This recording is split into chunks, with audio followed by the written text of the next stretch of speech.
I'm Lisa Jackson from Sew It Saturday, and I have an inexpensive and easy project for you to try for Make It Monday. I'm going to show you how to make a pillow sham. Sham's the name for a pillow cover, and this is specifically an envelope pillow sham. So it is a fabric envelope for your cushion, but you'll notice there are no buttons or zippers, and that this pillow is basically just three pieces. There's your front fabric, and there are two back pieces, which can be the same fabric or complementary fabric choice, which is what I've done here. So this is what our finished product is going to look like. I'm going to show you now the tools that you'll need, which are the usual ones. We're going to measure, so we need our ruler.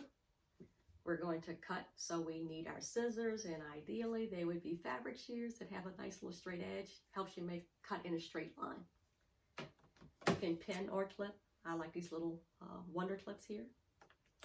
And with your sewing machine, go ahead and get your thread ready. Pick a thread color that kind of goes with your pillow cushion so it doesn't stand out.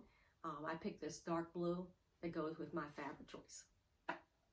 Once we're finished sewing, we're going to finish the seams, and with woven fabrics, I suggest using pinking shears.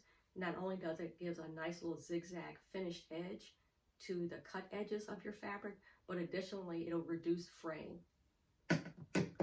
Pillows have corners. Anything with a corner, you can't beat chopsticks, just simple chopsticks.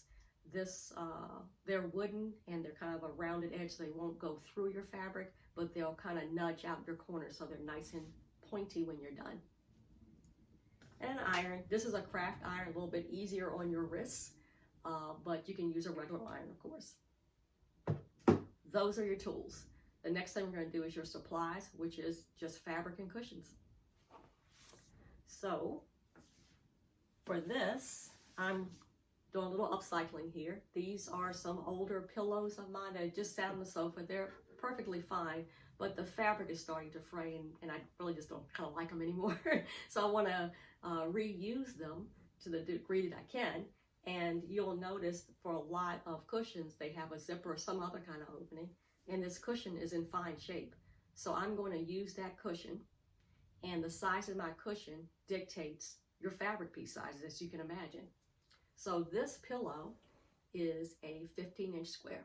So I'm going to start with 15, and I'm going to start adding. I want a 1/2 inch seam allowance, so I'm going to add 1 inch. So I'm up to 16 inches.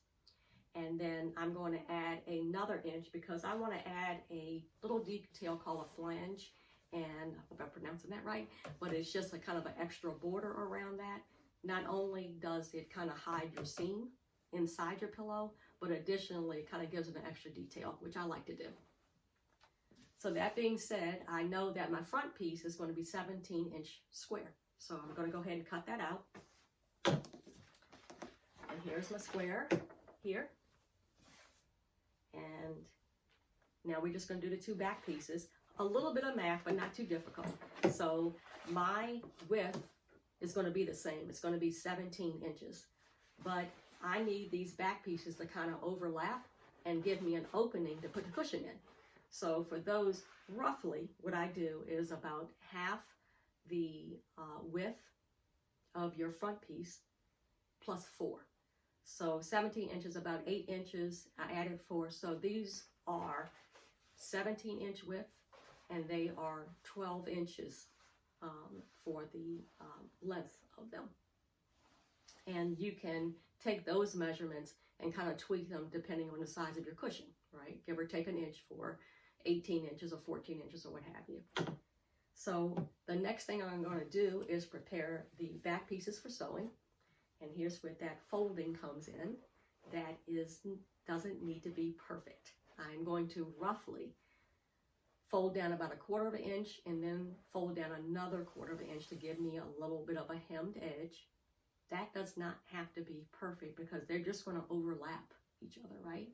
So it should look like this, be about 1/2 inch, 1/4 inch here. And once I've done that, depending on your fabric, you might just be able to press it. You don't need to iron it. But then I'll just do a seam down here for the hem, just a straight stitch. I'm going to do that on both my back pieces. Now we're almost done, if you can believe it, but now we're just going to prep it for sewing. So I am going to take my front piece of my fabric and lay it right side up. Then I'm going to take my back pieces, and remember, you want to overlap the pieces. They should be right side down, and then the hemmed edges should overlap so that when you look at the back of it, you're looking at two hemmed edges, right? So this all kind of makes sense if you think about what you're doing. And once I've done that, I'm going to overlap them to fit the front piece. Very simple to line up. And once I've done that, I'm just going to take my clips and clip it around and go sew it all the way around, right? Just one big square. Hard to go wrong. What you're going to do in the corners, of course, to pivot is that once you get to a corner, you're going to leave your needle down and then move your fabric and go the next direction. And you're going to do that 4 times. So a little annoying, but pretty straightforward, right? And once you've done that, you're going to have this square, and then you have all these cut edges. We're going to take the pinking shears, go around. We're going to nudge out those little corners, right? So they're nice and pointy. And we're going to iron our seam opens, and that just kind of gives you a finished look to the project. Now, what I've done is I turned these out, my pillow out, and then ironed it, made it look all nice, pointed out my little corners here so you can see it looks good. And all I did was sew one more square. I just went around about an inch away from the edge, all the way around, doing my pivots. You can do it in a contrasting thread, something that you don't see, whatever. And if you decide not to do this flange part, just take an inch off your measurements because you won't need it. So that's it. You can try that with a cute kids print, you know, for a playroom or an outside cushion or what have you. It's a great project for you to keep trying, and with different ideas, sizes, fabrics, so forth. And it's kind of hard to go wrong with it. I hope you give it a shot. Let me know if you need any help with anything. Again, I'm Lisa Jackson from Sew With Saturday, and so on and so forth.